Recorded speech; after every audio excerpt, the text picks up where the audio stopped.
Tonight, we are here at the Tenderloin Museum with the sounds of the Tenderloin featuring Voodoo woman Andrea Horne.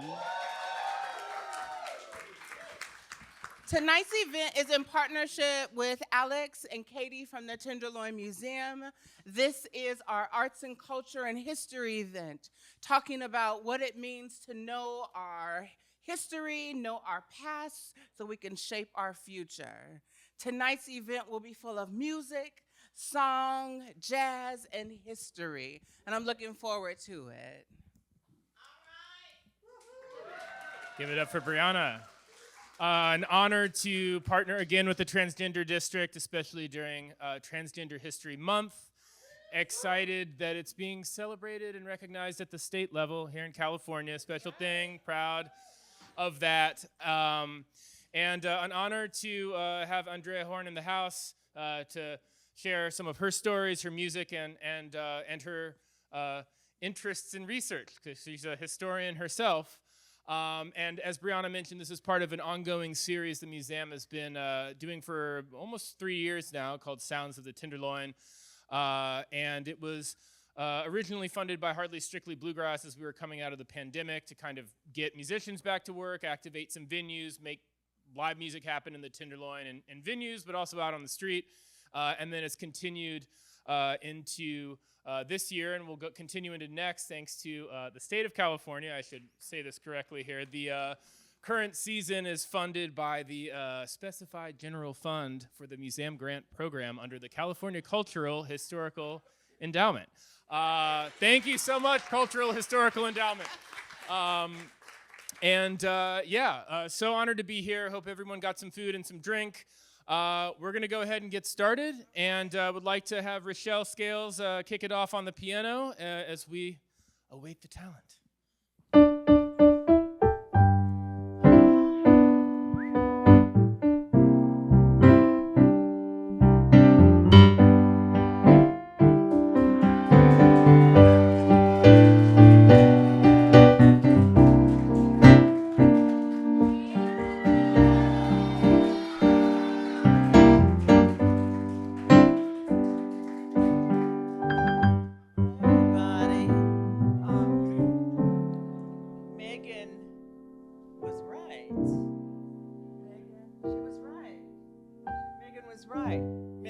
Because there's some hoes in this house. See? Up in here. And as Sylvester once famously said, isn't this a fabulous club? Look at all the fabulous people. You want to dance? And then Izora says, I'd love to. And then they go into dance with me in the disco heat. And then Sylvester goes, come on and dance. Which is not really his voice because he's a soprano. But I was there that night and his producer said, oh, you really want a hit record because you didn't win Butch on this. So, and he got a hit record. And it did change his world. Thank you, guys, for coming. It's awfully flattering. I thank you so much. Very touching. So the first song I'm going to do is one that I do often, actually, but it really still it touches me. And all the songs I sort of selected have a sort of transy sort of feel to them, sort of. And the first song was made famous by, her name was Florence Mills, and she was a Broadway star in the 1920s.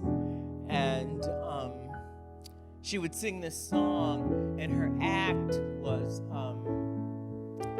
she was like a little runaway with a, you remember the old image of the little runaway boy with the stick and all his belongings and the little bandana, kind of maybe Warner Brothers. Well, anyway, Florence Mills invented that little look. She pretended to be like a little waif boy, and And then she died young because the hospital wouldn't see her or something because she was black. You know that story. In New York City. So she died from lack of care, and she was also friends with Josephine Baker. And Josephine Baker started singing the song and made it a regular in her act after Florence Mills passed. So I'm gonna sing it for you now.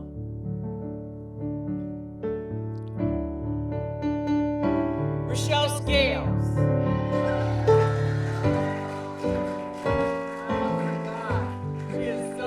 She is so fabulous. So fabulous.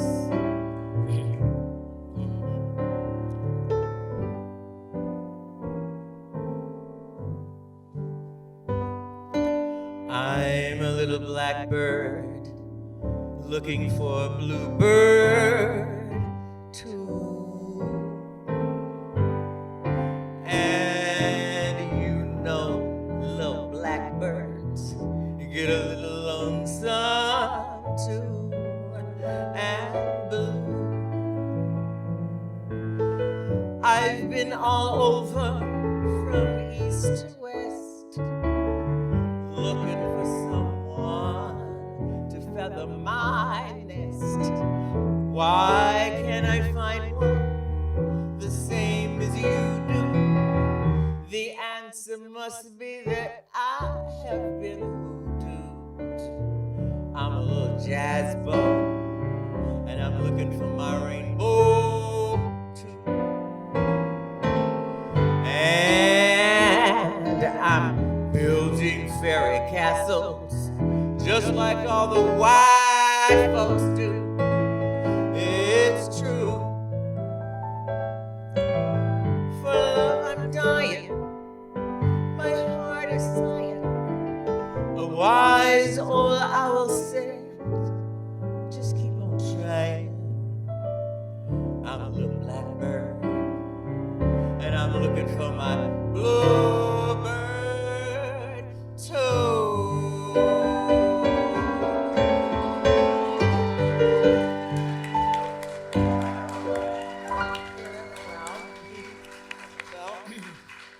Thank you so much. So, this next song, it always reminds me of sort of the trans experience. And, well, you'll recognize it when you hear it, I'm sure.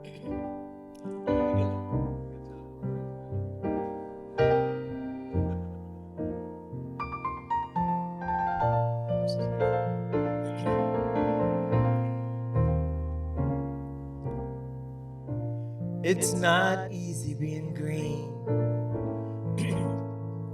having to spend each day the color of the leaves,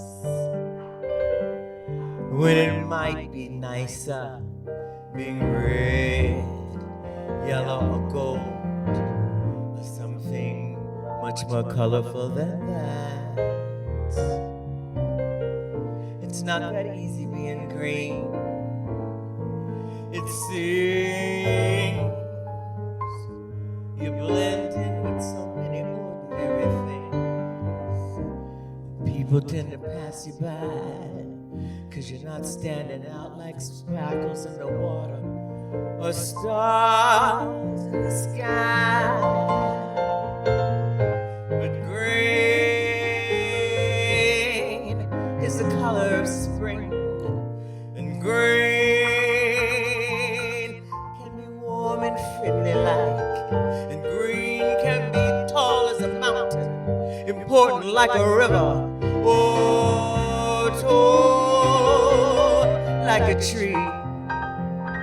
When green is all there is to be,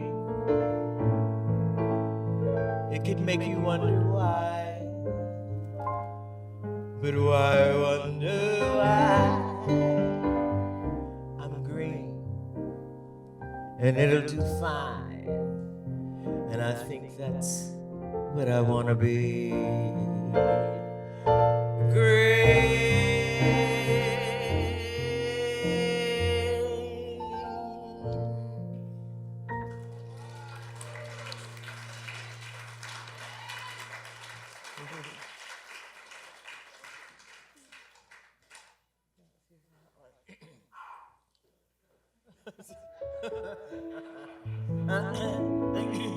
So this next song, I'm gonna get to the history part. The next song is, it also is kind of has a trans moment in it to me, but it's the rainbow connection. But it's, I think the connection that the song is talking about is sort of with yourself. And make a rainbow connection with yourself and be your true self. I think that's what we're saying. I think that's what Kermit was saying.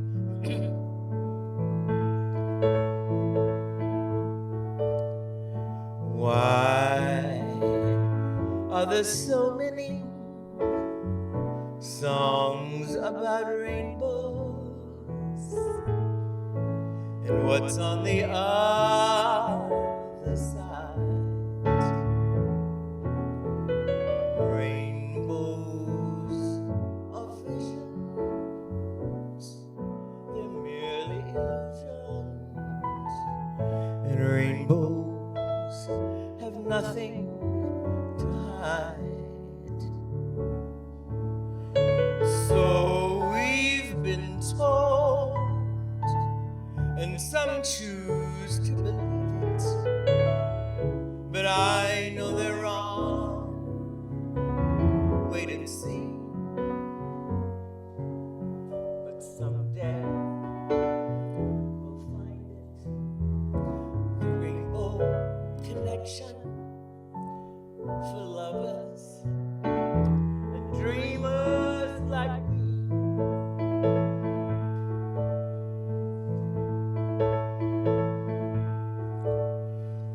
Who said that every wish would be heard and answered when wished on the morning star? Somebody thought of it, and someone else believed it. Look what it's done so far. What's so amazing that keeps us stargazing? And what do you think you might see? That someday we'll find it, the rainbow connection for lovers and dreamers like me. All of it under its spell. We know it's probably magic. Have we been half asleep? And have you heard voices? I heard them calling my name. Is this the sweet sound that calls the young sailors? The voice may be one and the same, but I've heard it too many times to ignore it. It's something that I'm supposed to be. But someday the rainbow connection for lovers and dreamers like we. La da di da da da da.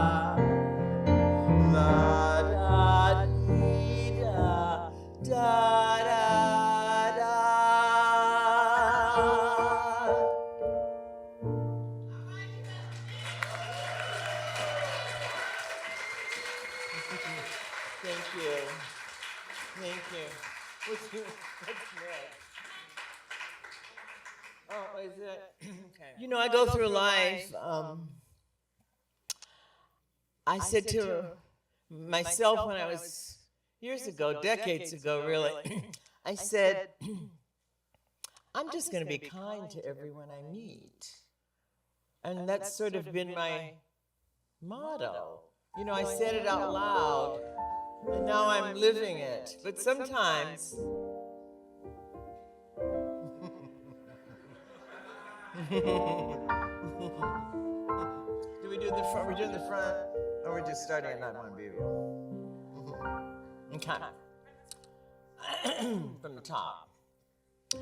I've posed for pictures with ivory soap. I've petted stray dogs and shied clear of dope. My smile is brilliant and my glance is tender. But I've noted most for my unspoiled gender. I've been named Miss Budweiser, though I never touch beer. And I'm the person to whom they say, you're sweet, my dear. The only etchings I've seen have been behind glass. And the closest I've been to a bar was at ballet class. Prim and proper. A girl who's never been kissed. Well, I'm tired of being pure and not chaste. Like something that seeks its level. I wanna go to the devil. I wanna be evil. I wanna spit taps. I wanna be evil and cheat at jacks.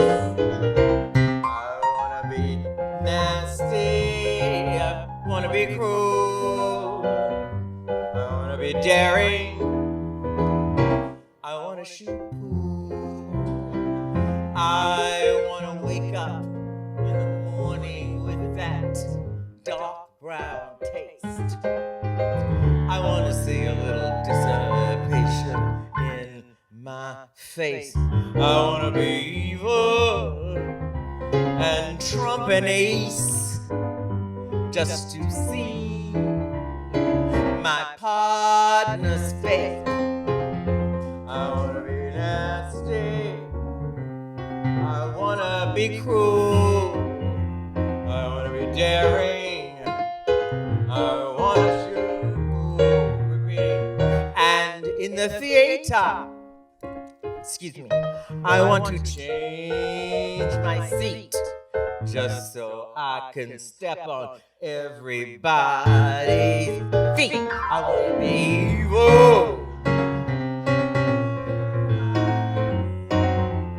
wanna sing songs like the guy who cries. I wanna be horrid. I wanna drink booze. And whatever I got, I'm eager to lose.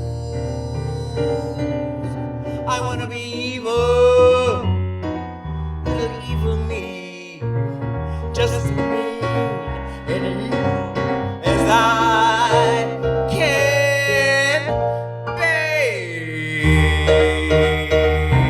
Oh, she's evil.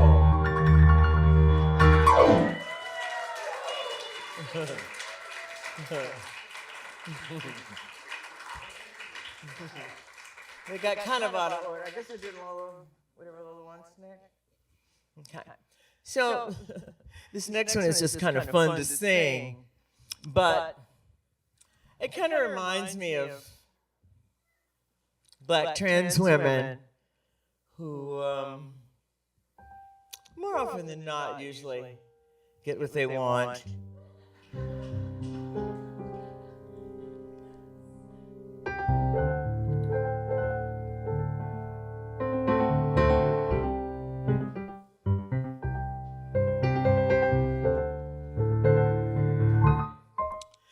whatever Lola wants, Lola gets. And little man, little Lola wants you. Make up your mind to have no regrets. Recline yourself, resign yourself, you're through.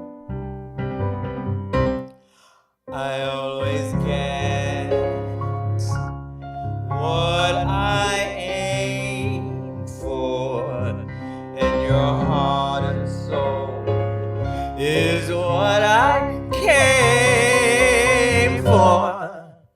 Whatever Lola wants, Lola gets. Take off your coat. Don't you know you can't win? There's no exception to the rule. I'm irresistible, you fool. Give in. Give in. Give in.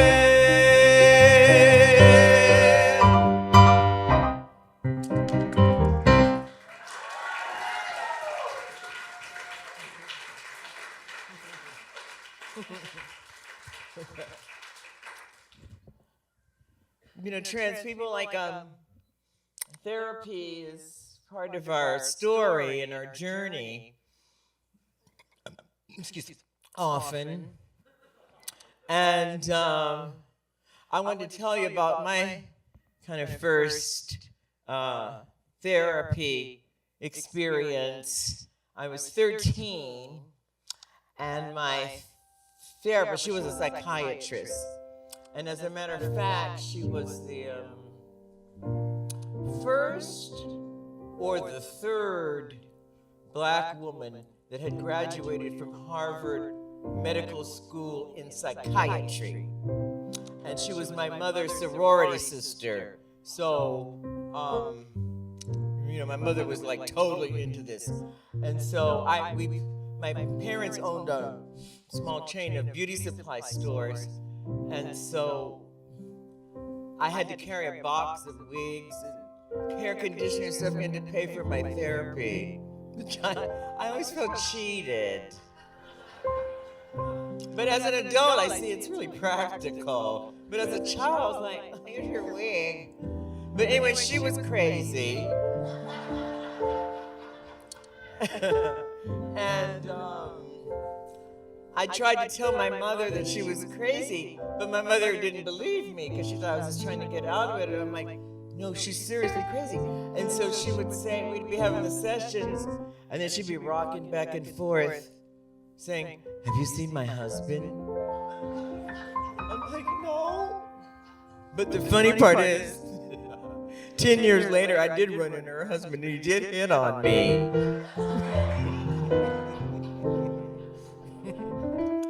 So, so I was forced to, I was forced to do the therapy. That was my first experience with therapy, and it wasn't very pleasant or positive, you know. So, this is how I feel after that. My analyst told me that I was right out of my head, the way he described it. He said I'd be better dead than alive. I didn't listen to his jive. I knew all along he was all wrong, and I knew that he thought I was crazy, but I'm not. No, no. My analyst told me that I was right out of my head. She said I need treatment, but I'm not that easily led. She said I was the type that was most inclined, went out of her face to be out of my mind. And she thought I was nuts. No more ifs or ands or buts. They say as a child I appeared a little bit wild with all my crazy ideas, but I knew what was happening. I knew I was a genius. Well, so strange when you know that you're a wizard at 3. I knew that this was meant to be. Well,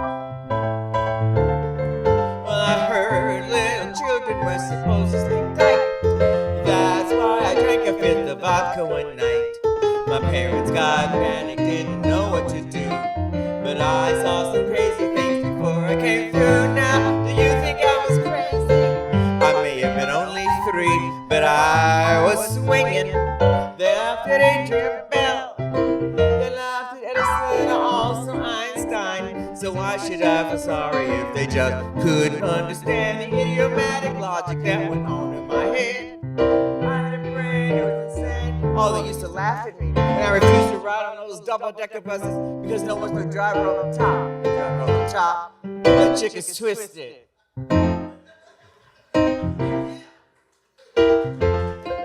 Oh no, I want it. Thank you. Maya's told me.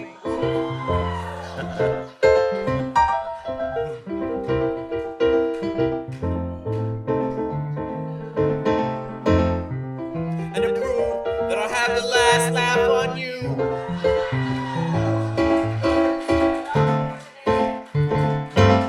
I've got 2.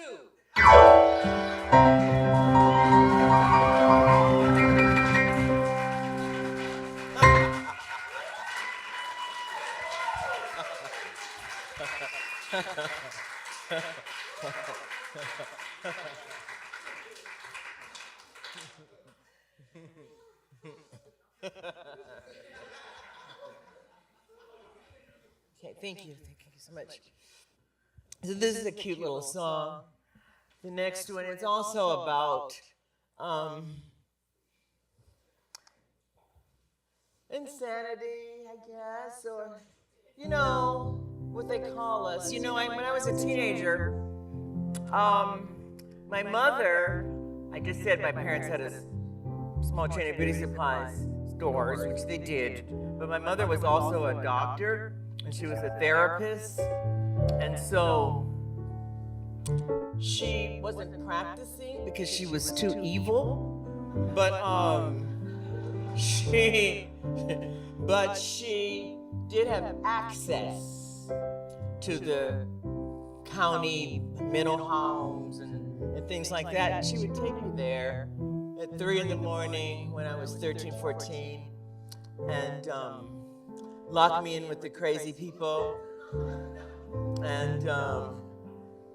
And they'd be like, Mama, you know, those, you know, they're really insane. And my mother would just wait, you know, lock me in there all night. Yeah, because that made me change, right? What the fuck? And I did have, she did manage to, well, I'm telling my age, but she did manage to give, I had one shock, electric shock treatment. And that was even too much for my mother. She was like, you don't have to do that anymore. But it's a wonder that I'm not more insane, considering, oh, I don't have a screw loose.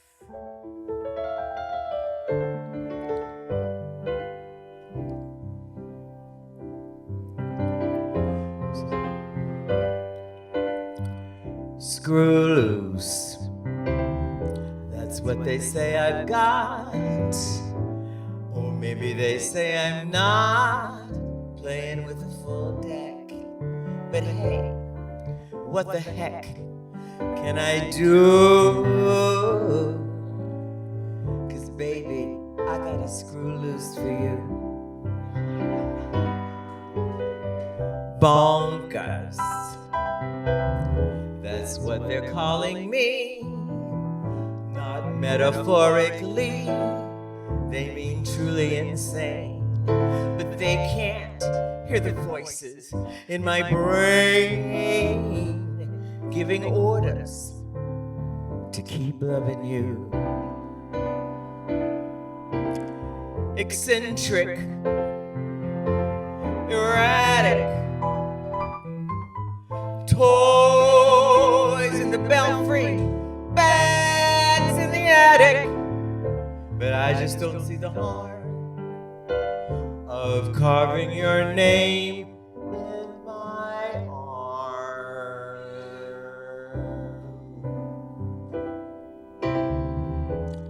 Darling.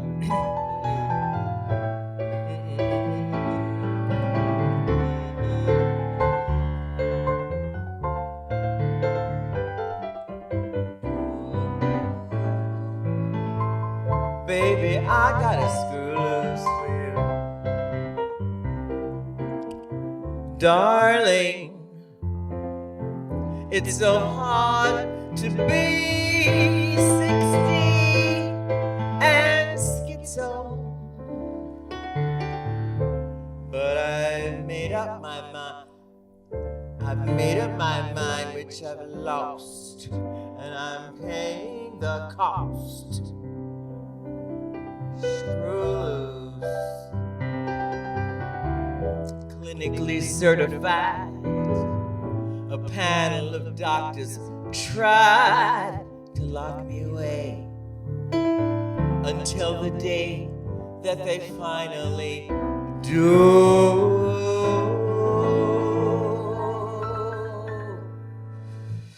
Baby, I'm here if you need a loose screw.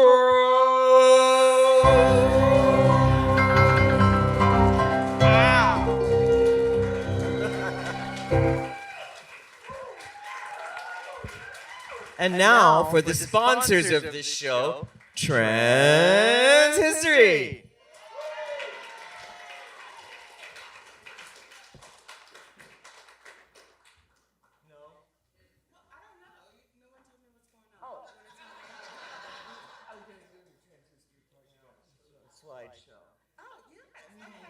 But what's?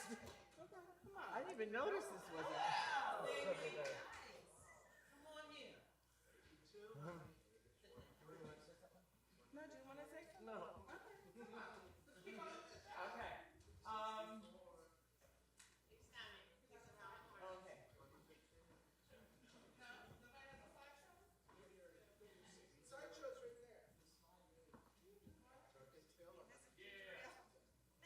Do I have some?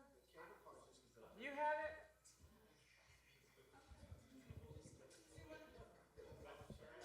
I have it on my computer. No. I've only got 2 left. So we're going to do this part now. Yeah. Yeah. Yeah, I'll talk some stories. I was going to tell some stories, but half the people I was going to talk about are here. So I got to go way back. But the last time I had a singing gig, it was 9 years ago, and my friend Martin, who's sitting over there, he was there. Chinatown, yeah. It was a cute little speakeasy kind of place in Chinatown. It was really cute, right?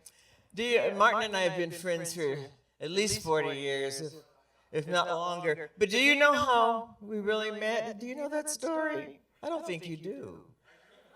You do? With Alonzo? Oh. My friend that's famous? Yeah. He's not here. So I was at this fair with a friend, and we saw Martin. And my friend said to me, "Isn't he cute?" And I was like, he's real cute. And so he said, "But girl, look at him. Isn't he really cute?" I was like, "Yeah, he looks like trouble to me, though." And he said, "Listen, Miss Andrea, wouldn't you like to see his face between your legs?" And I thought, yes. Did you know that?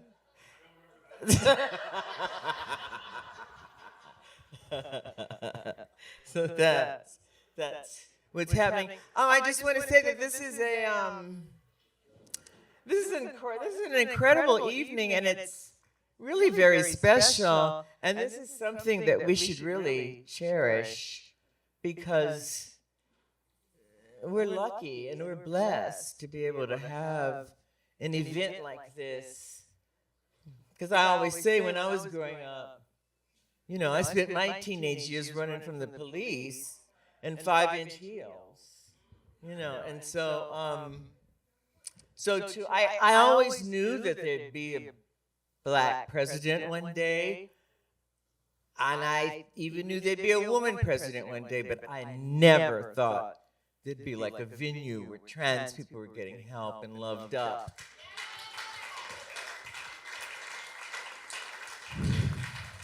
It's just incredible. This, I know I say this, but I'm still waiting for the police to come in the door with this many, with this many people in here. So, you know, I was thinking about how lucky we are as out trans people to be able to get jobs and stuff like this. I remember I had a job in the 80s in San Francisco, office building downtown, and I think I was a temp anyway. But anyway, so someone told my boss, my T, that I was trans, right? And when I came back from lunch, the police and the building security and the managers were all standing by my desk. And they escorted me out, and I didn't say a word. What was there to say? I knew what was up. Now, would that happen today? No. But it did happen here in San Francisco, you know, 40 years ago. And, you know, San Francisco is Disneyland for gay white men. But the rest of it, for the rest of us, is just miracle with 3 Ks. But don't let me get too distracted. Yeah.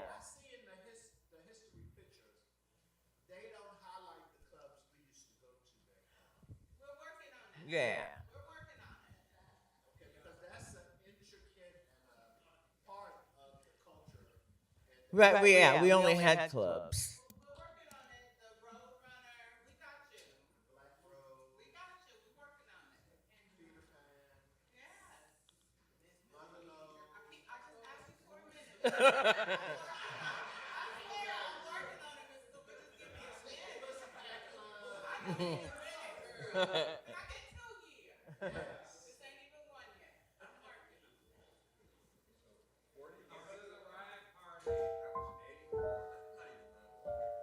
No, it's not.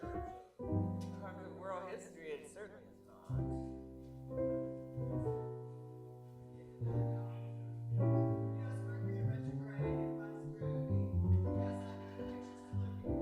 Okay.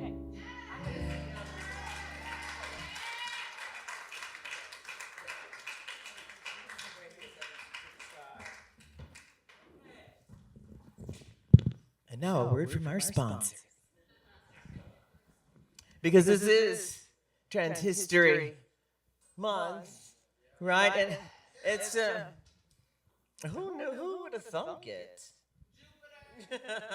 Yeah, but it's kind of scary, but wonderful at the same time. And I came out just right at the right time, didn't I? And so I was running from being stealth. So we'll just go to our, I'm just going to talk about some of these people you've seen before, but I just added a couple just to share with you guys.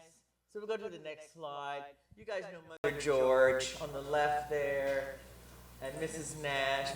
Mother George, for those of you who don't know Mother George, she was a midwife, a transgender woman that was a midwife in Utah in the 1860s and 70s, and she delivered 1,000 babies and half of them were Mormon. And her family and a group of other African American pioneers were part of some of the people that founded the state of Idaho. But we founded the state of Idaho, but we don't get that. When she died, though, they erased her from the history because she lived stealth her life. She could sit on her hair, and she was a pioneer woman. And she would take her buckboard in the snow and go deliver babies. And that's kind of what my research has revealed about all these trans. I mean, I have been focusing mostly on black trans women. I'll get to everybody else, but black trans women, their stories never get told, or they just get left. They just get left out of the whole storytelling. For example, Sir Lady Java, who's an incredible black trans woman in LA. She was around the 50s and the 60s, and she used to get arrested for female impersonation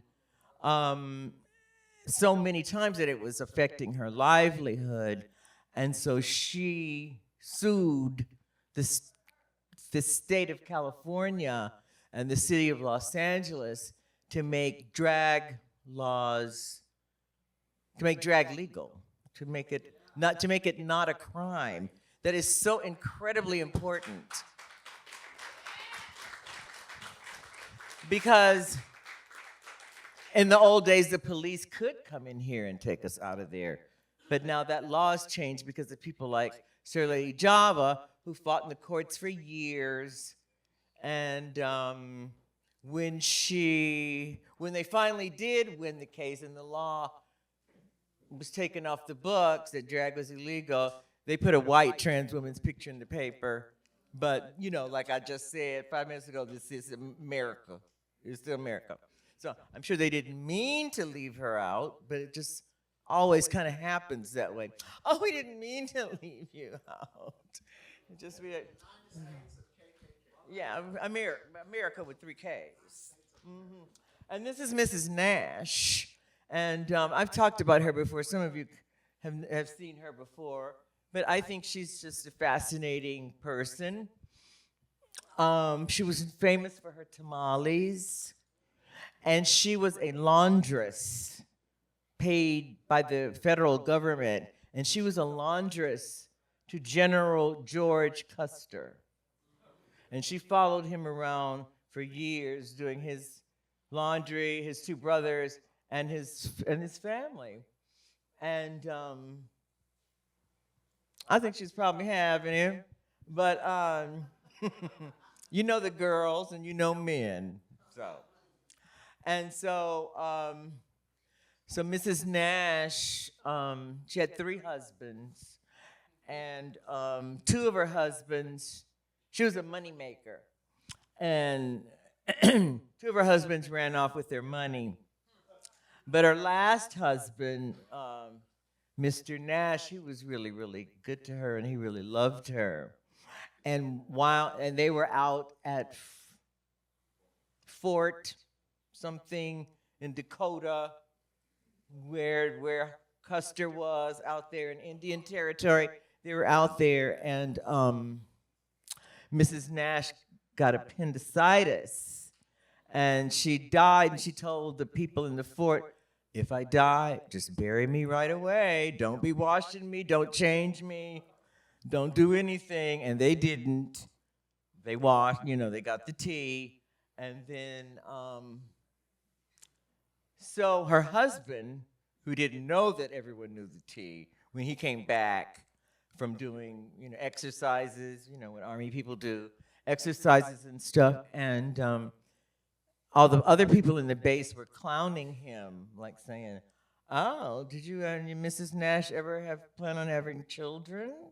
And stuff like that. And they terrorized him and teased him. And 3 days later, he committed suicide. Yeah, which is a kind of sad story. But, and Frances Thompson, I think this is a picture of Frances Thompson. Do you guys know Frances Thompson? Frances Thompson was a laundress. She had her own business. She hired people. She had been born a slave, and she had her own business. And in 1866, 1 year after the end of the Civil War, this is Memphis, Tennessee, the black side of Memphis was thriving. They had in 1 year, they had built 9 schools. They had a post office, a sheriff. They were minding their own business, but the neighboring poor white people got jealous. God, that story's been repeated so much in this country. But they got jealous, and they came and set the black Memphis on fire. And during the 3-day riot, but it was the white people that were rioting, 7 white men came into her house. 2 of them were policemen. And they raped her and her girlfriend for 3 days and made them cook for them. And at the end of the 3 days, when the riots were over, they took everything in her apartment, her house, dishes, sheets, everything, and left them with nothing. So it was Reconstruction. And it's the only time that America has ever pretended like it gave a fuck about black people. That little 12-year period there. So this was Reconstruction. And so Frances Thompson testified about her rape before Congress. That's why we know who she is. She's part of the congressional record. However, about 3 months later, they found out that she was trans, and they dropped the case and said, "How could you be raped?" And so that's that. That's these girls. They're kind of out in the Old West. And the Old West was a place where people came to reinvent themselves. It was like, go west, young man. And you could be a farm boy, leaving Vermont, and by the time you got to California, you were Frances Thompson or whatever.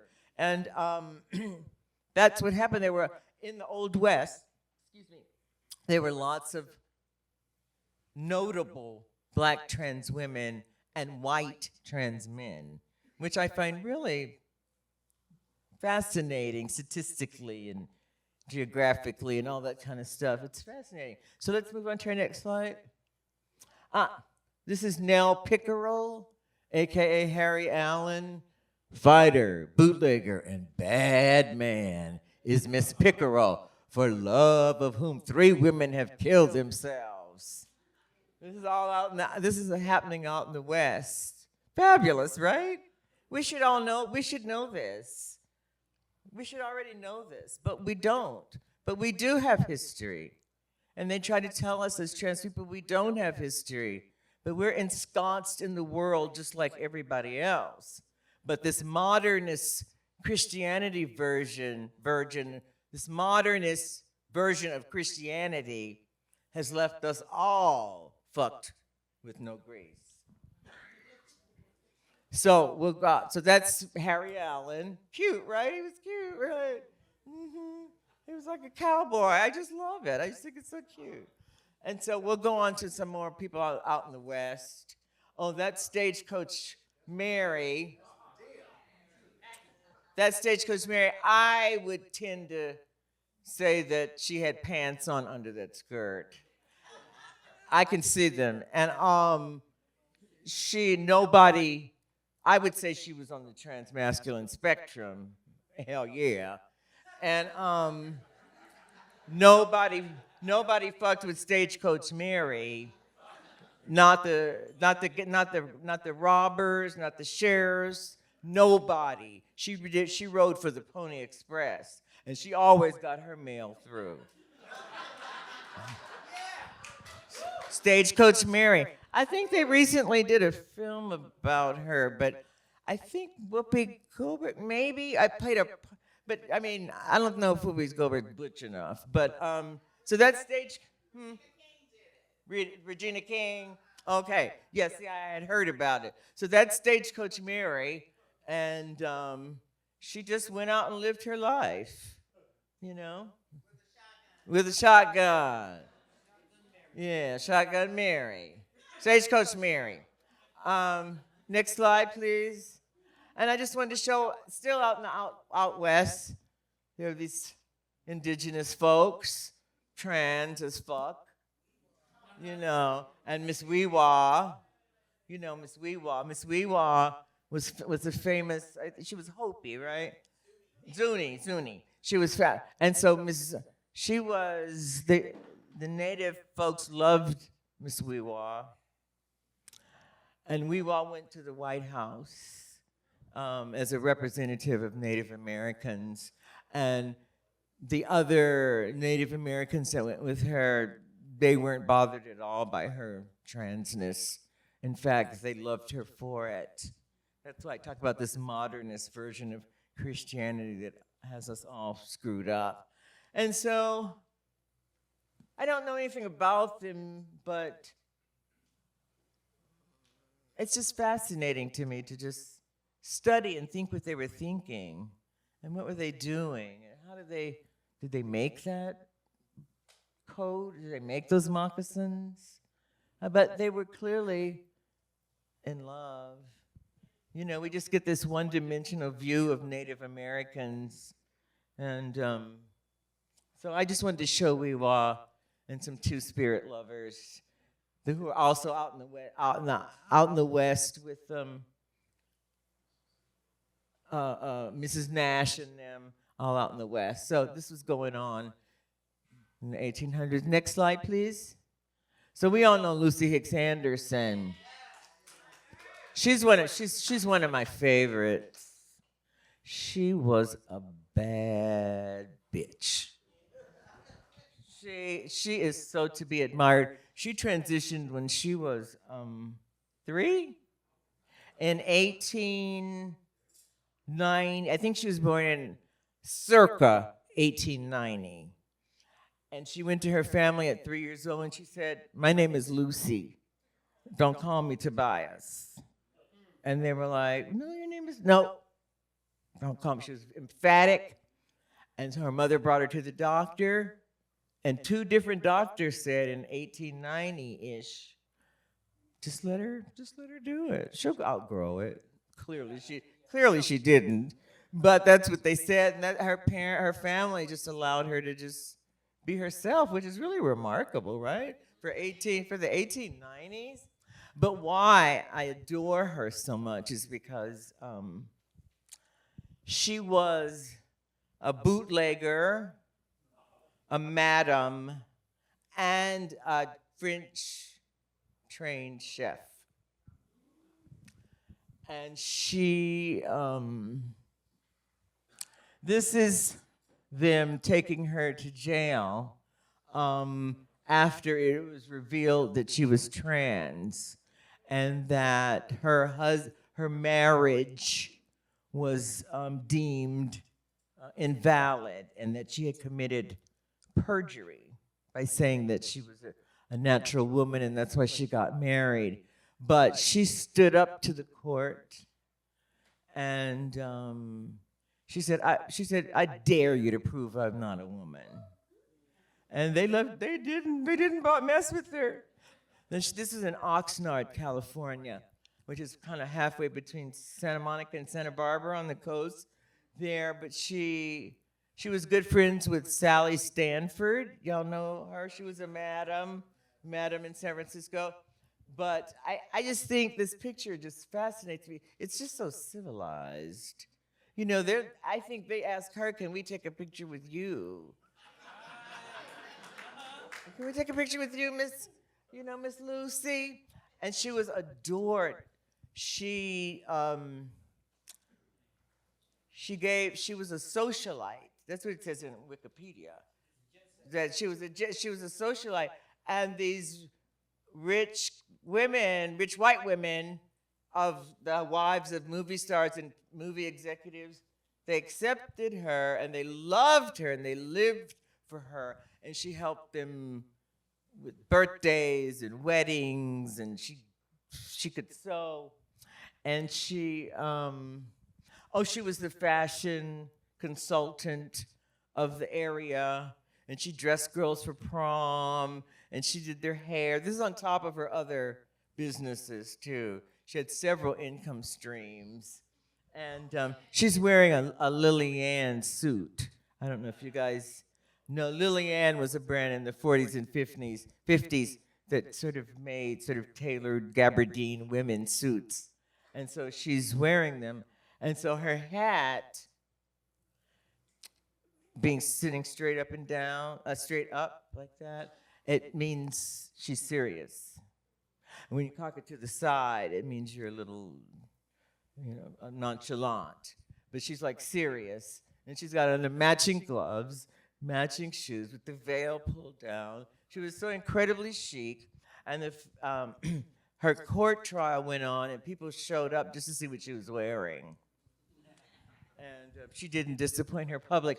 And she was, she also did babysitting and stuff like that, and, for the folks that she liked. But she had 3 or 4 income streams. And hey, what can you say about that? And she was, I just wonder what she would have been like if she had been able to be legit, And so that's our Lucy Hicks Anderson, and we should speak her name, and we should know all these names of all these people, because people fought so that we could have a Trans History Month. And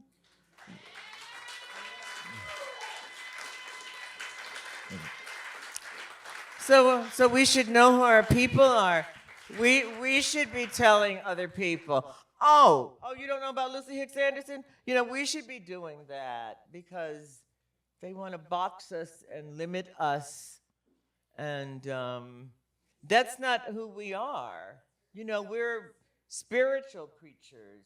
No matter, we get distracted with dick and pussy, but, we're only human.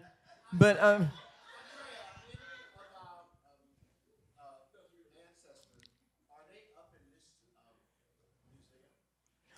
not yet.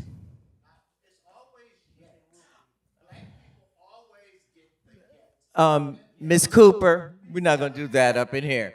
We're not gonna do that today. Next slide. This is another one of my favorites. This is Sweet Evening Breeze. And I just love her to death. Her story is like something out of Dickens, like a Dickens novel. She was abandoned and raised in a hospital. And she learned how to read at age 3 by reading medical journals. And so she was a de facto nurse practitioner. And she stayed at her job. Well, she lived at the hospital for 20 years, and at age 3, she was delivering intra-hospital mail. And she would stay up all night with patients, and she worked at her job at the University of Kentucky for 40 years, and she lived to be almost 100. And she was an obsessive, compulsive collector of silver and silver accoutrements, and she's kind of displaying her tea services and stuff like that. She's age 75 in this picture. And the ones this is the 40s, but I just love this one on the left. Isn't that a remarkable picture? Right? Right? He was a University of Kentucky. I just sent this picture to Shane the other day. Did I see Shane in here? Yeah. And so, I mean, it's just like a snapshot in time. Who took that picture? And they were giving each other the look. They're like, So, and so and as a matter of fact, Bear Bryant, no football fans. Bear Bryant was a famous college football coach. I don't really know about it either. But he would tell the boys on the football team to go down to her house. Yeah, he'd go down to Sweet Evening Breeze's house because they didn't want the football players getting the co-eds pregnant. So they would say, go down to Miss Sweet Evening Breeze's house and get your rocks off and stuff like that. I'm sure she was there to oblige. She wasn't the only one. She was her friends dished her, and they said Miss Thing wore the same old Cleopatra wig for 50 years. That's what which I think just cracks me up. And her girlfriends, other black trans women, they called her the white woman because she works for a lot of white people. And powder, face powder in those days, they didn't have bright people's color.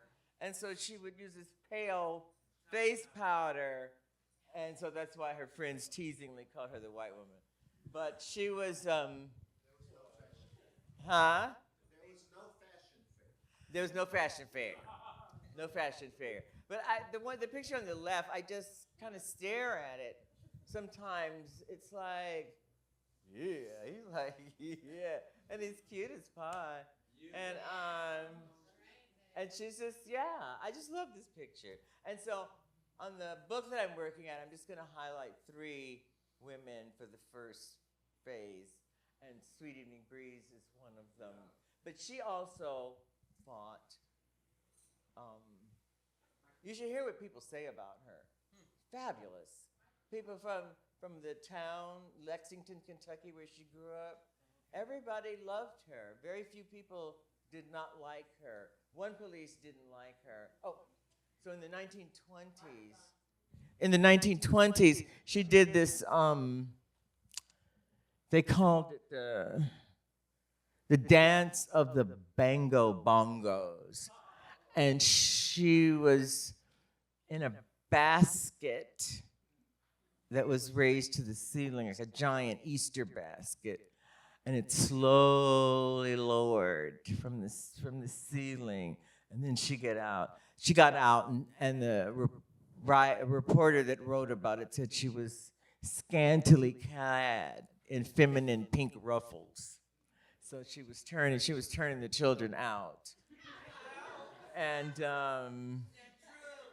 she lived to be almost 100, which I just find remarkable. And the people she looked after her, she was a member of a church for 70 years called Green Baptist, which was founded by African Americans in 1790. So let's go on to our next slide, please. These are a few little trans brothers here. Transmasculine brothers. This one, Jim Harris over there, his story was in Ebony magazine at some point. The woman who lived as a man. That's what they said about Jim McHarris. And then everybody knows Storm DeLavery, right? From the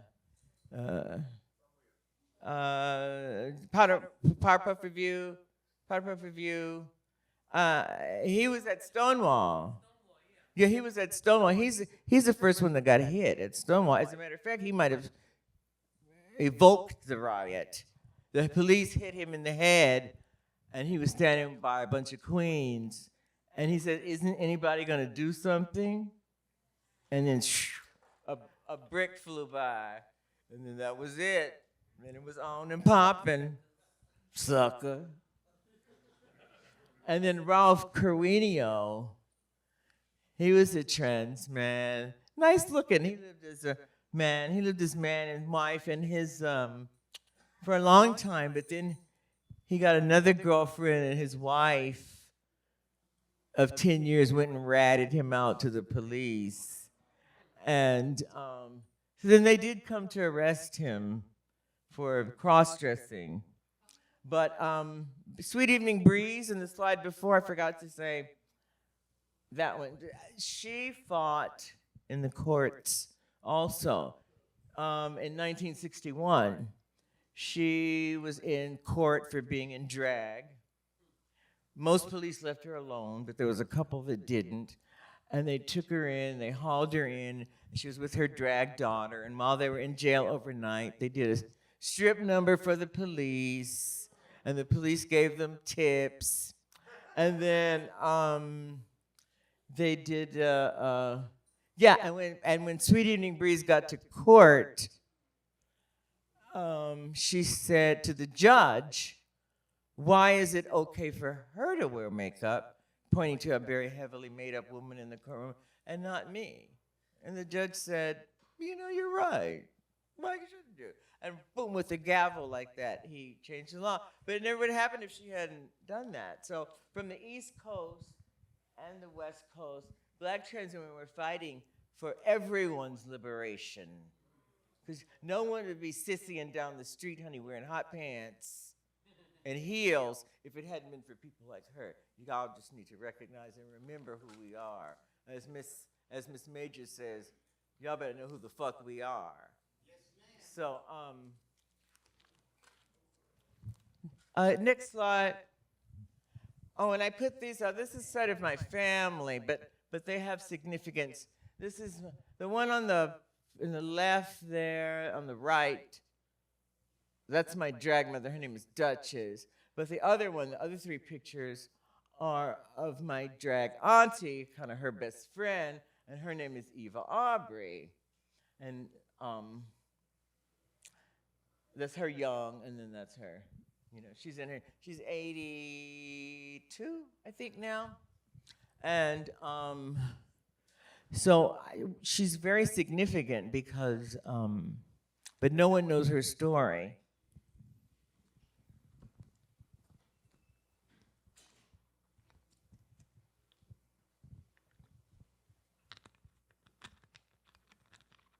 Eva transitioned on the job in the 60s. And they wouldn't work her because they said no one wants to work with you. So she sued the Screen Actors Guild, which is one of the most powerful unions probably in the world. You know, all the movie stars, you know how much power they have, and they're all part of that union. And she won the lawsuit, but they still refused to work her. Okay, so then that was in the 70s, early 70s. And so then Eva just went on to make a life for herself. And now, 50 years later, she's 80-something. All the people that blocked her are dead. And she did 3 commercials last year, making $40,000 each. Isn't that a fabulous story? And because of what Eva Aubrey did and sued the Screen Actors Guild, when these girls from Pose and Transparency, or Transparent, came around, it was easy for them to get their SAG cards and work because she had already fought the fight. And that's Miss Eva Aubrey.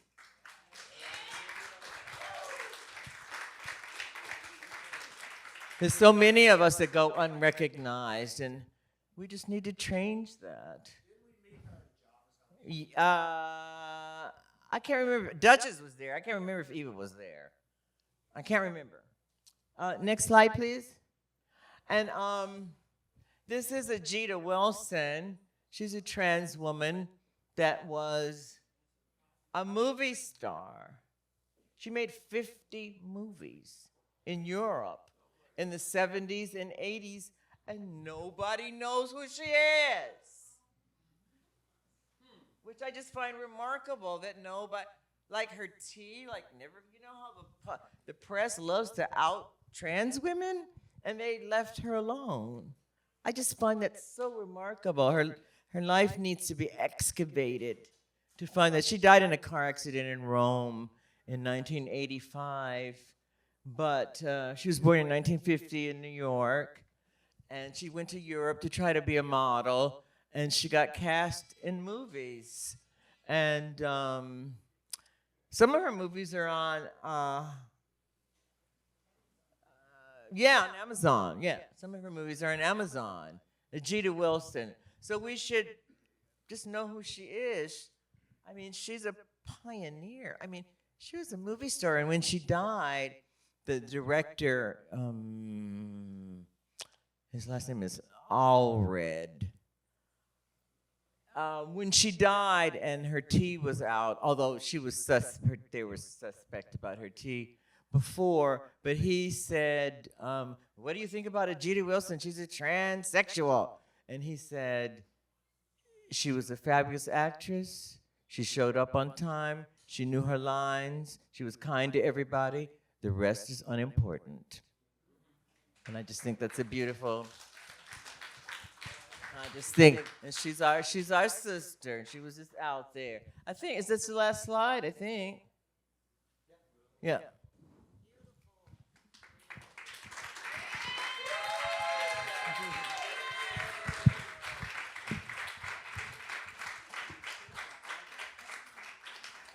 So,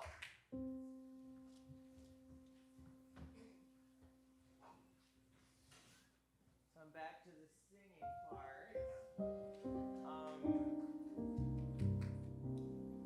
Well, we know this song, and I'm substituting black. I'm substituting trans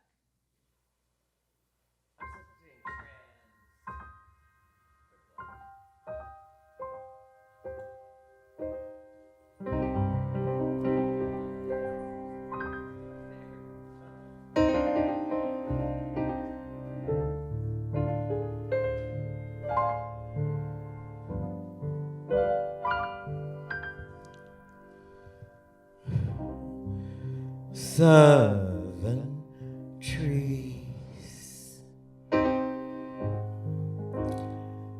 bear strange fruit, blood on the leaves, blood at the root. Trans bodies swinging in the summer breeze. Let some strange fruit hanging from them poplar trees.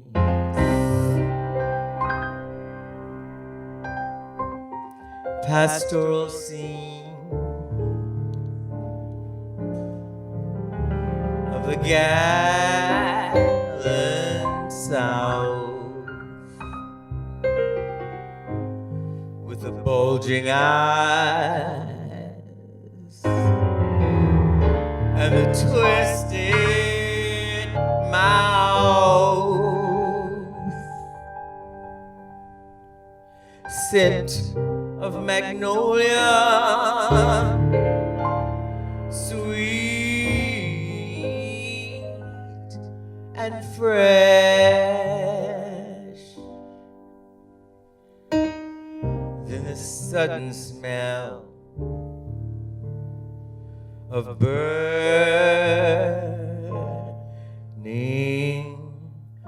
flesh. Here is a fruit for the crows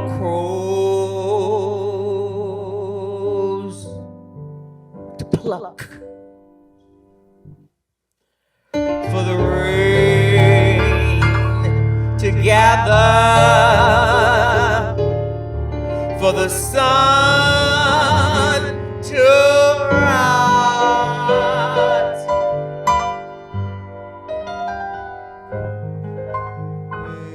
It's a strange fruit. It's a strange and bitter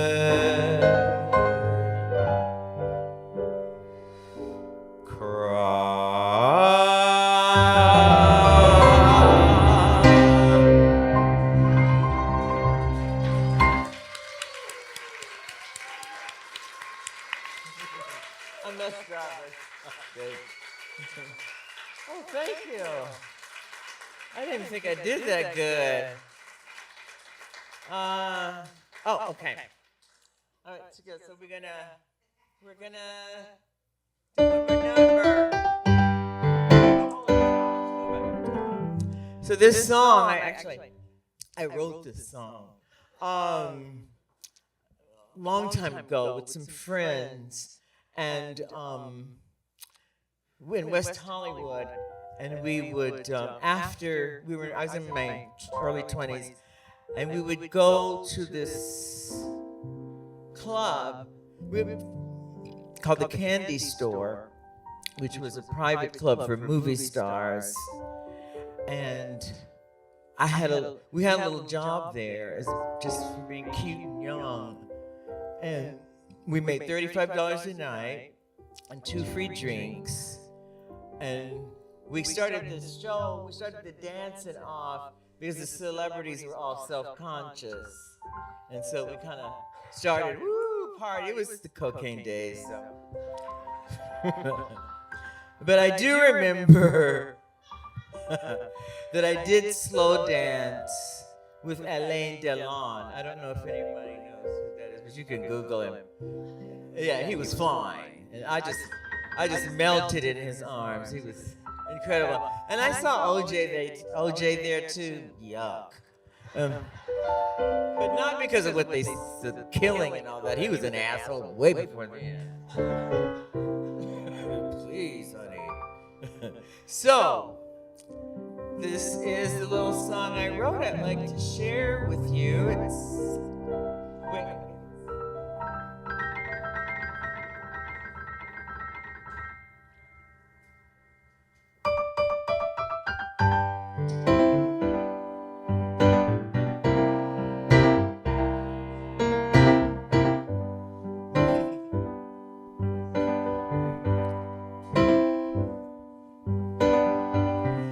Beat me, daddy, beat me all night long.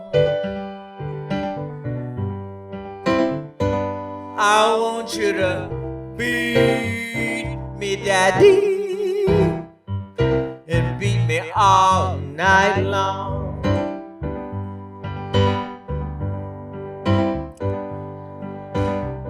'Cause when you beat me, daddy, it makes me wanna sing a song.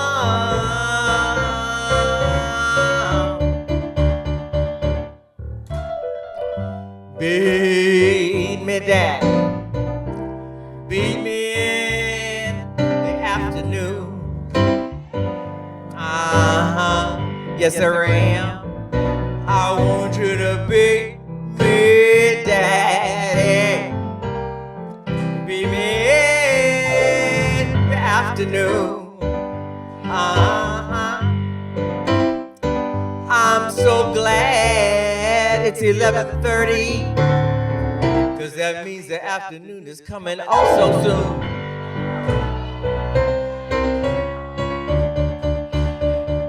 I want you to beat me, daddy, embarrass me in front of my friends. I want you to beat me, daddy, embarrass me in front of my friends.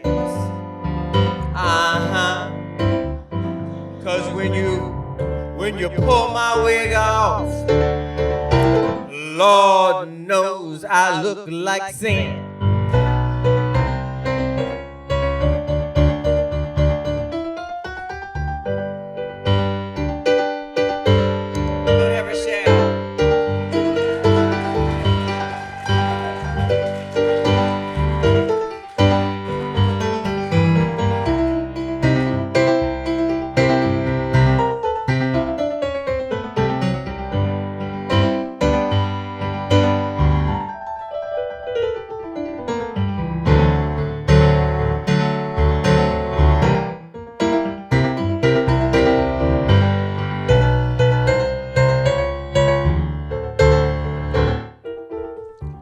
Beat me, daddy,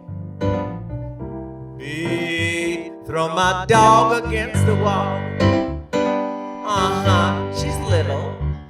I said, beat me, daddy. Throw my dog against the wall. 'Cause when she gets through barking, Lord knows I wanna ball.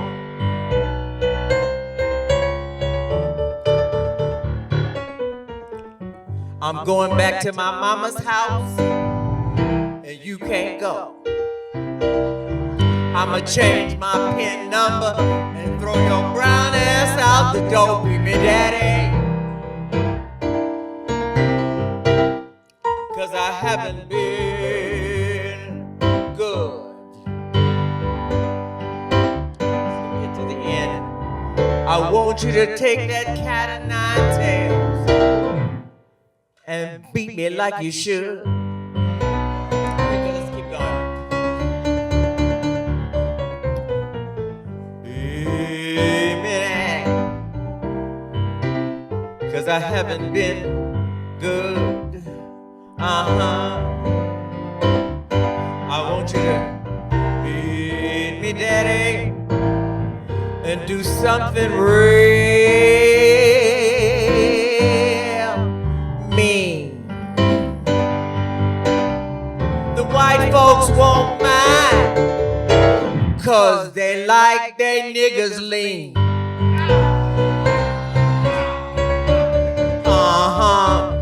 Baby, daddy. Baby, daddy. Beat me in the afternoon. Ow. Oh. Ow.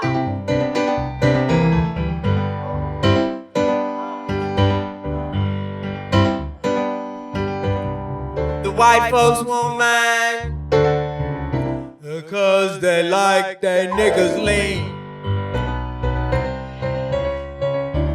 Da, da.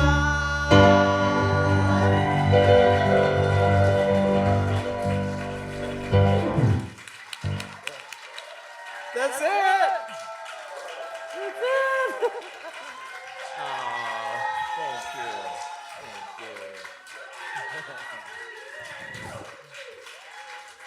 Thank you. Okay, Give it up one more time for Miss Voodoo Woman Honey Horne, accompanied by Rochelle on the keys.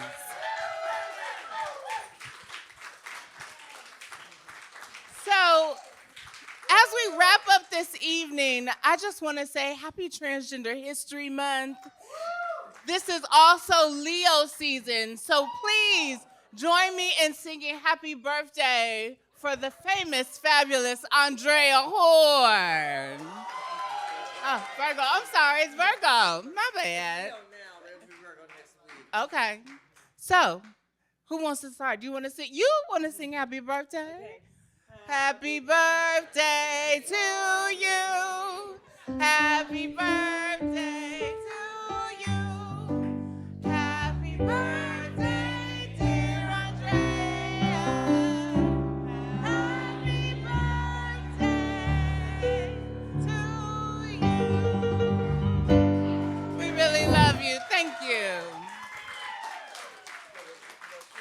You did amazing. You did amazing. Don't cry. Birthday to you.